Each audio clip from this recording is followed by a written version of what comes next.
365 대화를 위한 성경 통독 시간입니다. 11월 22일 326일차입니다.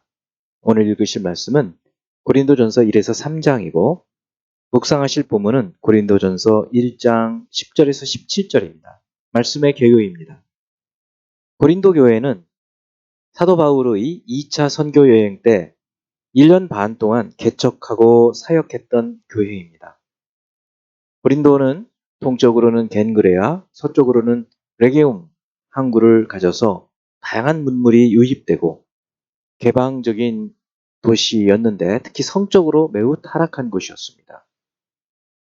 고린도전서는 3차 선교 여행의 대부분을 보낸 에베소에 체류하는 동안 고린도 교회의 혼탁한 상황을 듣고 기록한 서신입니다. 1장 1에서 3절은 편지의 발신자와 수신자 그리고 축복기도, 4에서 7절은 고린도 교회에 대해 감사하며 칭찬하는 말입니다. 8에서 9절은 끝까지 책망할 것이 없도록 하시는 주님을 신뢰하는 선언, 10에서 17절은 고린도 교회의 분쟁을 지적하고 책망하는 말입니다. 18에서 25절은 십자가의 도와 그리스도가 하나님의 능력과 지혜임을 밝히고, 26에서 31절은 미련하고 약한 자들을 택하여 강하고 지혜 있는 자들을 부끄럽게 하시는 하나님 앞에서 육체를 자랑하지 말고 주님을 자랑할 것을 말하고 있습니다. 2장 1에서 5절은 사도가 고린도에서 예수 그리스도와 십자가에 못 박힌 것만 전하려 했음과 성령의 나타나심과 능력을 의지하여 사역했음을 말하고, 6에서 16절은 세상이 알 수 없는 하나님의 비밀한 지혜는 오직 성령을 통해서만 알 수 있음을 말하고 있습니다.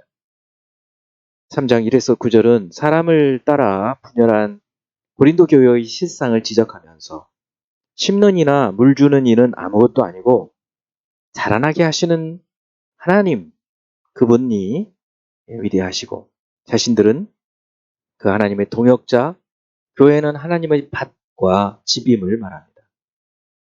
10에서 15절은 예수 그리스도의 터 위에 어떻게 교회를 세웠는지 심판날에 결국 밝혀질 것이라는 것. 16에서 17절은 교회는 하나님의 성전이며 성령이 계시기 때문에 더럽히지 말 것. 18에서 23절은 사람을 자랑하지 말 것은 만물은 교회는 그리스도께, 그리스도는 하나님께 속한 것임을 선언하고 있습니다. 이제 예수 그리스도를 닮아가고자 하는 우리 목표를 향한 여행을 위해서 질문하고 대답하는 시간을 갖습니다. 첫 번째 고린도전서 1장 8절. 주께서 너희를 우리 주 예수 그리스도의 날에 책망할 것이 없는 자로 끝까지 견고하게 하시리라. 주 예수 그리스도의 날은 무엇을 의미하고 이 말씀은 결국 어떤 의미일까요? 주 예수 그리스도의 날은 예수께서 재림하시는 날, 종말의 날을 말합니다.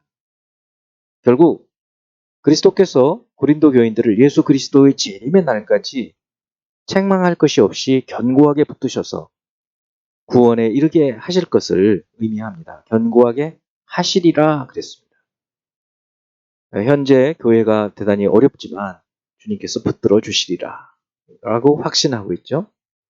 두 번째, 1장 10절. 형제들아, 내가 우리 주 예수 그리스도 이름으로 너희를 권하노니 모두가 같은 말을 하고 너희 가운데 분쟁이 없이 같은 마음과 같은 뜻으로 온전히 합하라.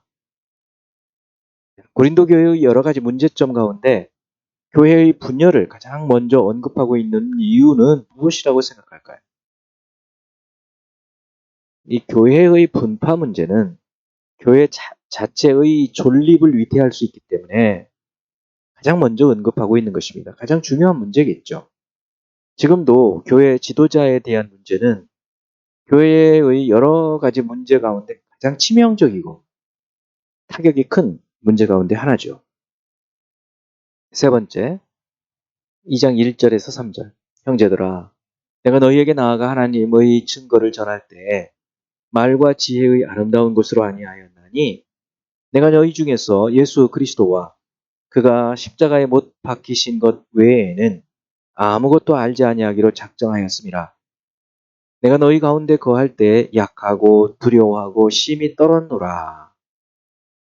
자, 사도는 고린도에서 말씀을 전할 때 왜 위에서 언급한 세 가지 방식으로 세 가지 자세를 갖고 전했을까요? 사도가 고린도에 오기까지 빌립보에서 매를 맞고 감옥에 갇혔고 데살로니가에서는 쫓겨났고 베레아에서도 데살로니가 사람들이 쫓아와서 추방되어서 또 아데네까지 왔는데 그 아데네에서는 이 철학에 부합하게 전도를 하려고 했지만 큰 결실을 이루지 못했어요.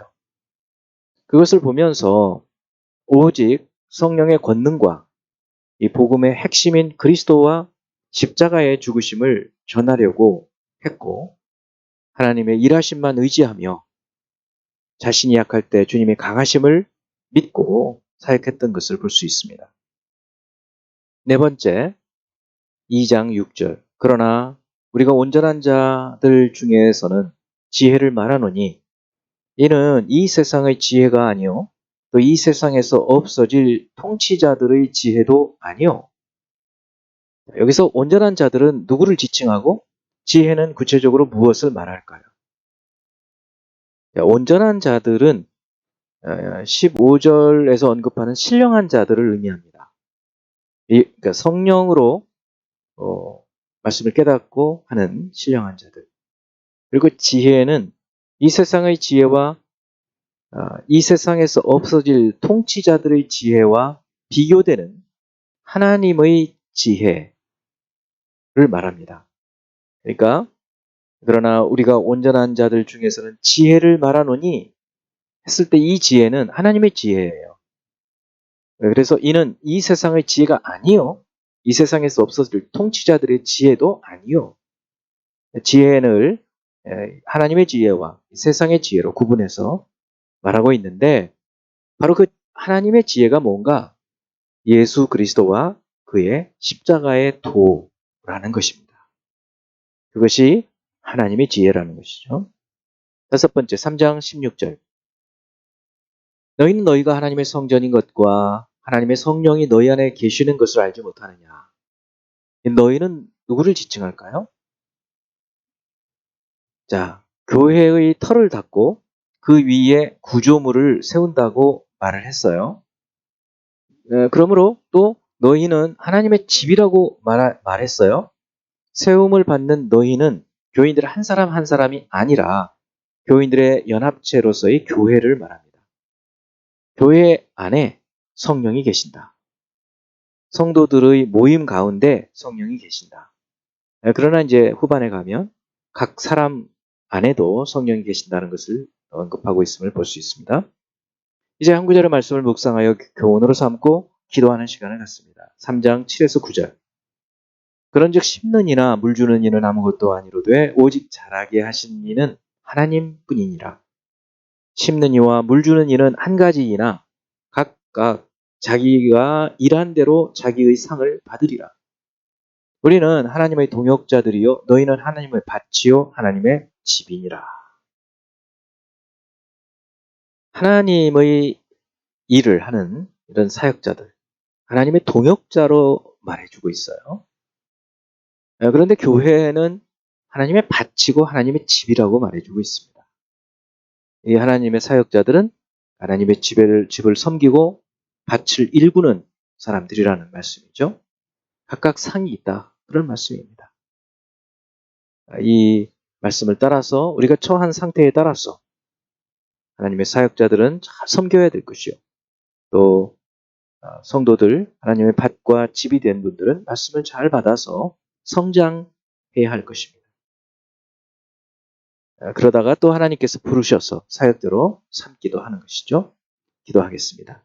사랑하는 하나님 아버지, 믿음을 통하여 구원하시고 예수 그리스도와 그의 십자가에 못 박히신 이 하나님의 도, 하나님의 지혜를 통해 구원을 이루심을 감사드립니다. 뿐만 아니라 그들 가운데에서 주께서 부르셔서 교회를 위한 사역자로 하나님의 동역자로 삼아 주신 것도 감사드립니다.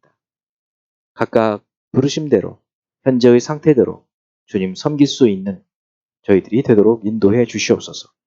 예수 그리스도 이름으로 기도합니다. 아멘.